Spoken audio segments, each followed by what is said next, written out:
স্ত্রীর প্রতি স্বামী যদি খুশি থাকে, স্ত্রীর প্রতি স্বামী যদি সন্তুষ্ট থাকে, আর ওই সন্তুষ্ট থাকা অবস্থায় স্ত্রী যদি দুনিয়া থেকে বিদায় নিয়ে চলে যায়, তিরমিজি শরীফে বর্ণনায় নবীজি সাল্লাল্লাহু আলাইহি ওয়াসাল্লাম বলেন ওই স্ত্রী কনফার্ম জান্নাতি, তাকে আল্লাহ পাক জান্নাতি বলে কবুল করে নেবেন। অতএব প্রিয় বোন, সবসময় স্বামীকে সন্তুষ্ট রাখার চেষ্টা করবেন, স্বামীকে খুশি রাখার চেষ্টা করবেন। কখনো যদি কোনো কারণে আপনার প্রতি নারাজ হয়ে যায়, রাগান্বিত হয়ে যায়, তখন তাকে সন্তুষ্ট করার চেষ্টা করবেন, কারণ মরণ কখন চলে আসবে আমরা কেউ কিন্তু জানি না।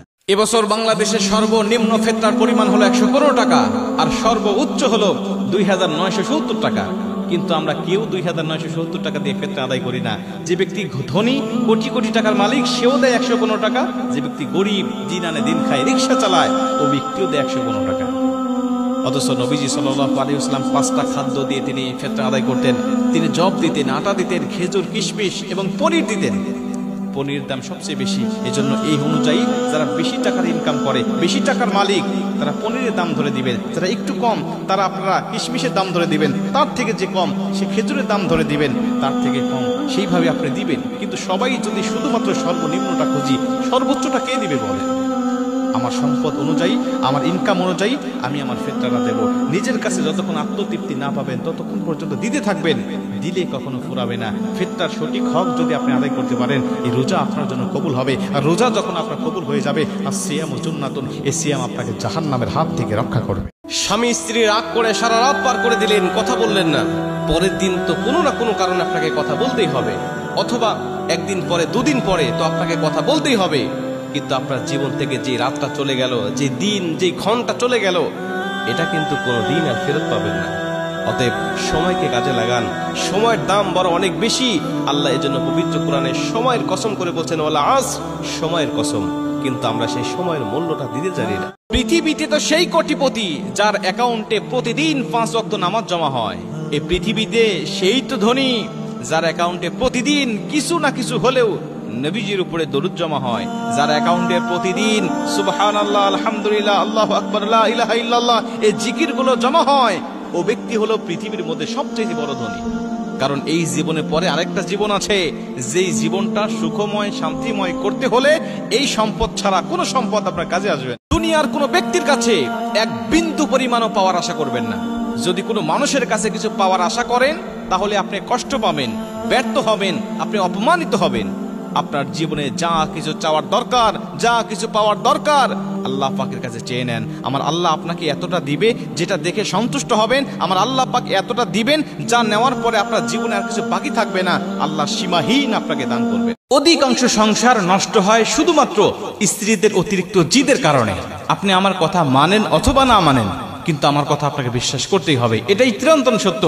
স্ত্রীদের অতিরিক্ত জিদের কারণে আজকে হাজার হাজার সংসারগুলো ভেঙে যাচ্ছে। প্রতিদিন শত শত তালাক হচ্ছে শুধুমাত্র অতিরিক্ত জিদ আর অতিরিক্ত বিলাসিতার কারণে। প্রিয় বোন, আমি আপনাদেরকে বলতে চাই, অনেক বোন আছেন যারা স্বামীর মুখে মুখে তর্ক করে, অতিরিক্ত জিদ করে। তিনি যেটা বলেছেন সেটাই সত্য, স্বামী বেচারা যা বলেছে সেটা ভুল। এই সত্য কথা প্রমাণ করতে গিয়ে স্ত্রী স্বামীর সাথে মুখে মুখে তর্ক করে। মনে রাখবেন, যে স্ত্রী স্বামীর মুখে মুখে তর্ক করে, ও যদি বিশ্ব সুন্দরী হয়, ও যদি উচ্চ শিক্ষিত হয়, তারপরেও স্বামীর অন্তরে তার জন্য কোনো জায়গা থাকে না। কিন্তু যদি কোনো মেয়ে, সে দেখতে ভালো নয়, চেহারা সুরত খুব বেশি একটা ভালো নয়, অতিরিক্ত শিক্ষিতও নয়, কিন্তু তার প্রতি স্বামী ভক্তি আছে। আল্লাহ যে বলেছেন, আর রিজালু কাওয়ামুনা আলান নিসা, আমি প্রতিটা স্ত্রীকে স্বামীর আনুগত্য করে দিয়েছি, স্বামীর আজ্ঞাবহ করে দিয়েছি। স্বামী যা বলবে স্ত্রীরা সেটাই শুনবে।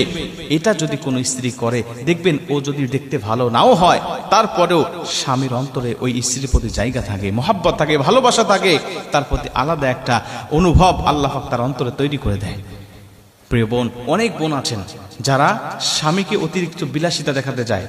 স্বামী ইনকাম করে হালাল ভাবে অল্প, কিন্তু তার এই অল্প ইনকাম হালাল ভাবে তার হয় না। সে বিভিন্ন অন্যান্য কলিগের সাথে সে তুলনা দেয়, তোমার অন্য কলিগ আছে, সে কত টাকা ইনকাম করে, তার স্ত্রী কত কাপড় চোপড়, কত গহনাগাটি, কত রকম বিলাসী জীবন যাপন করছে, আর আমাকে তুমি কি দিয়েছো?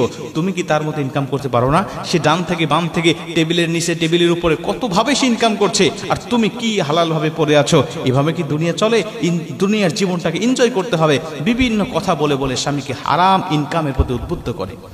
আর স্বামী যখন দেখে না আমি তো হারাম পথে যেতে পারি না, আমি তো আল্লাহকে সন্তুষ্ট করার জন্য দুনিয়ার জমিনে কয়েকটা বছর আমি অতিবাহিত করছি, এই দুনিয়ার জীবনটাকে কাজে লাগিয়ে আমি আখিরাতের জীবনটা সুখময় শান্তিময় করব, এর জন্য যখন স্ত্রীর সাথে তার বনিবনা হয় না, তখন দেখবেন এই সুখের সংসারটা আস্তে আস্তে ভেঙে যায়, নষ্ট হয়ে যায়।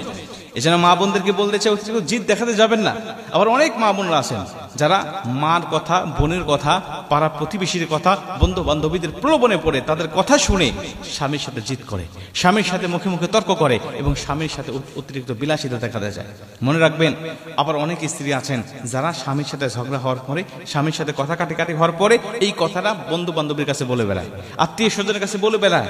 প্রিয় বোন, এই স্বামী স্ত্রীর মধ্যে ঝগড়া হবে, এটা দুদিন পরে আপনার মিলে যাবে, আবার এটা ভুলে যাবেন, কিন্তু যাদেরকে আপনি বলতেছেন, যাদের মাঝে আপনি প্রচার করছেন, তারা কিন্তু জীবনও ভুলবে না। সুযোগ হলে, সময় হলে আপনাকে খোঁটা দিবে আর বলতে থাকবে, ওই কথা স্মরণ করিয়ে দিবে যেটা আপনি ভুলে গিয়েছেন অনেকদিন আগে। প্রিয় বোন, আমি আপনাদেরকে বলতে চাই, যদি সুখময় শান্তিময় একটি জীবন চান, একটা সংসার চান, তাহলে এই সমস্ত বিষয়গুলো মেনে চলেন। একটা সুখের সংসার ভেঙে চূর্ণ বিচ্ছিন্ন করে দেওয়ার জন্য তৃতীয় ব্যক্তি যথেষ্ট। একটা সুখের সংসার ভেঙে ছিন্ন ভিন্ন করে দেওয়ার জন্য তৃতীয় ব্যক্তি যথেষ্ট। এই জন্য সংসার যদি সুখের চান, কখনো তৃতীয় ব্যক্তিকে আপনি ঢোকাবেন না এবং তাদের কথা মতো আপনার স্বামীর সাথে অতিরিক্ত জিদ, অতিরিক্ত বিলাসিতা দেখাতে যাবেন না। এটা আপনার সংসার ভাঙ্গার মূল কারণ হয়ে যেতে পারে। প্রিয় বোন, এর জন্য আল্লাহ পাক আপনাকে স্বামীর আনুগত্য করে দিয়েছে, স্বামীর কথাই আপনাকে দুনিয়ার জমিনে চলতে হবে। আল্লাহর নবী এজন্য বলেছেন, আল্লাহর পরে কাউকে যদি সেজদা দেওয়া জায়েজ হতো, আমি প্রতিটা নারীকে বলে দিতাম যেন তার স্বামীকে সেজদা করে। নবীজি হাদিসটা বলে এটা বোঝাতে চেয়েছেন যে স্বামীর মর্যাদা কত, স্বামীর কথার গুরুত্ব কত এবং স্বামীর গুরুত্বটা মূলত কত। এজন্য আপনারা কেউ স্বামীর সাথে অতিরিক্ত জিদ দেখাতে যাবেন না, স্বামীর সাথে মুখে মুখে তর্ক করতে যাবেন না, অতিরিক্ত বিলাসিতা দেখাতে যাবেন না। স্বামীর ইনকামের উপর সন্তুষ্ট থাকেন, হালাল ইনকামের প্রতি সন্তুষ্ট থাকেন, তাকে আরো উদ্বুদ্ধ দিয়ে হালাল পথে আপনি পরিচালিত করার চেষ্টা করেন, তবেই আপনি হবেন একজন শ্রেষ্ঠ স্ত্রী, তবে আপনি হবেন একজন আদর্শ স্ত্রী। মেয়েদের কাপড় শুকানো নিয়ে কয়েকটি গুরুত্বপূর্ণ কথা শোনেন।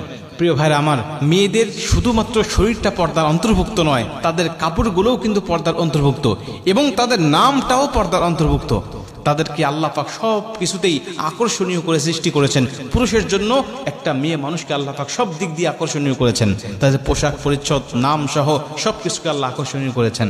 অতএব একটা মহিলা যদি তাকওয়াবান হয়, অবশ্যই সব কিছু থেকে পরপুরুষের হাত থেকে সে হেফাজতে থাকবে।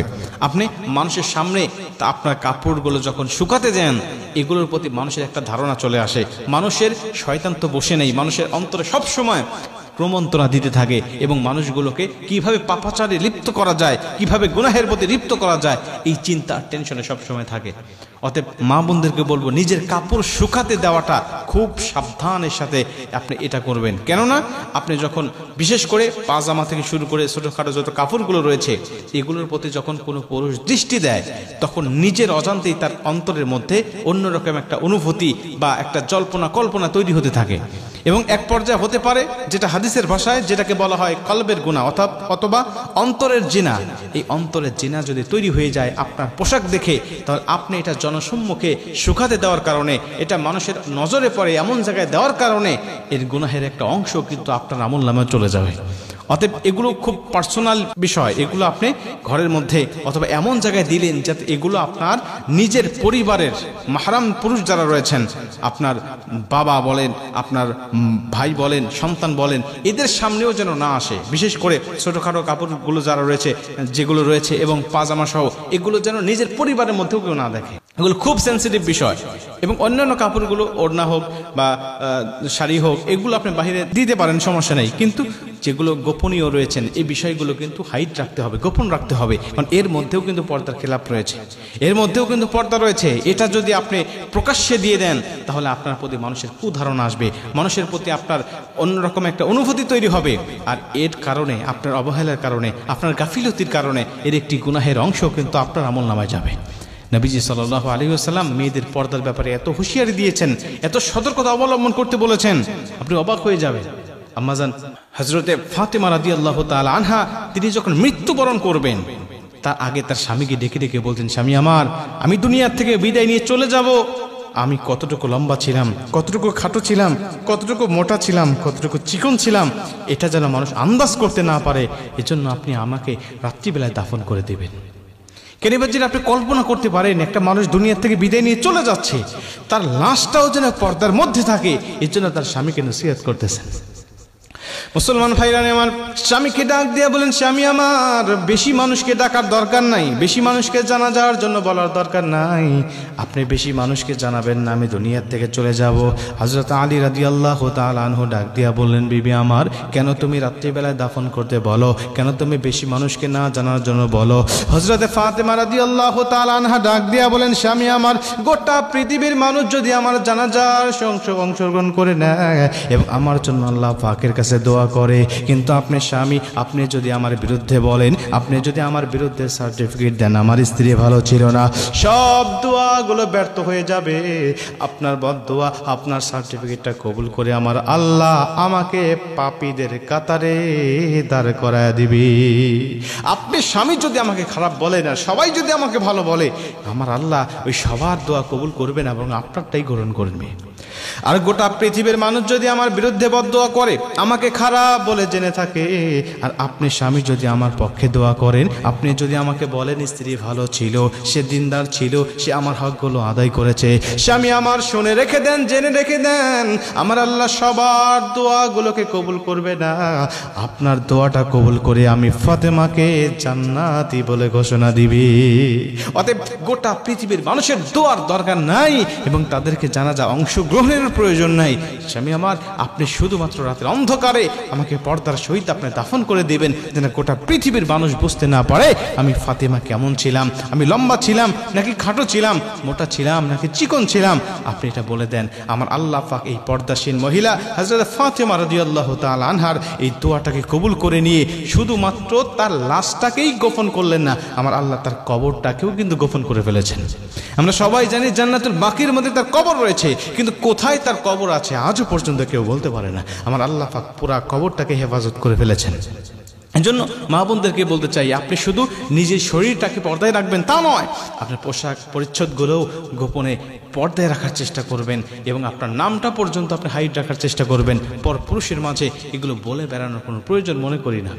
এগুলো যদি আপনি তাকওয়াবান যদি হয়ে থাকেন, তাহলে এই বিষয়টা করবেন, এই বিষয়টা খেয়াল রাখবেন, দেখবেন যে আল্লাহ পাক এর বিনিময়ে আপনাকে অগণিত আল্লাহ পাক জাযা এবং কল্যাণ দান করে দিয়েছে। নবীজি বলেন, এরা জাহান্নামে যাবে শুধুমাত্র তার স্বামীকে একটা কথা বলার কারণে। বুখারী শরীফ 29 নম্বর হাদিস, উরিতুন নারা ফাইদা আকতারু আহলিহা নিসা ইয়াকফুর। নবীজি বলছেন, অধিকাংশ নারীরা শুধু জাহান্নামে যাবে একটা কারণে, আর সেই কারণটা কি জানো? আমি মেরাজের রাত্রিতে গিয়ে দেখেছি, উরিতুন নারা ফাইদা আকতারু আহলিহা নিসা ইয়াকফুর, অধিকাংশ নারীকে আল্লাহ জাহান্নামের মধ্যে দিয়েছে। আমি জিব্রাইলকে জিজ্ঞাসা করলাম, ভাই জিব্রাইল, কি লা ইয়াকফুরনা বিল্লাহ, এরা কি আল্লাহর সাথে কুফরি করেছে, এরা কি আল্লাহর সাথে শিরিক করেছে, এর জন্য কি আল্লাহ এদেরকে জাহান্নামে দিয়েছে এই নারীগুলোকে? জিবরাইল বলবে, না ইয়া রাসূলুল্লাহ, একজন নারীকেও শিরিক করার জন্য আর কুফরি করার জন্য এদেরকে জাহান্নামে দেয় নাই, এদেরকে জাহান্নামে দিয়েছে শুধুমাত্র তার স্বামীকে একটা কথা বলার কারণে। কয়টা কথা? এই কথাটা যখন বলবো বলবেন, হুজুর আমার স্ত্রী তো আমাকে দৈনিকই কয়, আমার স্ত্রী আমাকে প্রতিদিনই এই কথা কয়। এই কথাটা মেয়েদের মুখের কমন ডায়লগ, তারা জানেই না। অথচ বুখারী শরীফের 29 নম্বর হাদিসে এই হাদিসটা বর্ণনা করা হয়েছে, যেমন তেমন হাদিস না, সহিহ সনদে বর্ণনা হয়েছে। জিবরাইল বলছেন, ইয়া রাসূলুল্লাহ ওয়া ইয়াকফুরনাল আশিরা, এরা হলো স্বামীর অবাধ্য স্ত্রী ছিল, আর মাঝে মাঝে স্বামীকে একটা কথা বলতো। কি বলতো ইয়া রাসূলুল্লাহ? জিবরাইল বলছে, ইয়া রাসূলুল্লাহ, ইয়া হাবিবাল্লাহ, এদের স্বামীগুলো ভালো ছিল, এদের স্বামীরা যখন এদের স্বামীদের কাছে এরা যা আবদার করতো, স্বামীরা তখন সেটা পূরণ করার চেষ্টা করত।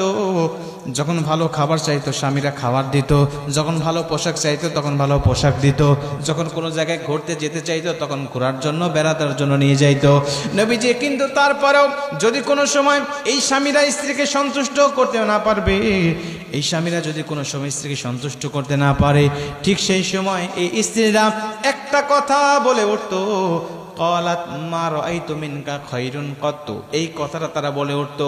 বলবেন, হুজুর আমার স্ত্রী তো আরবি জানে না, তো বললো কেমন করে? ভাই, আপনার স্ত্রী আরবি যদিও না জানে, এর বাংলাটা আপনাকে প্রতিদিনই বলে। কি বলে?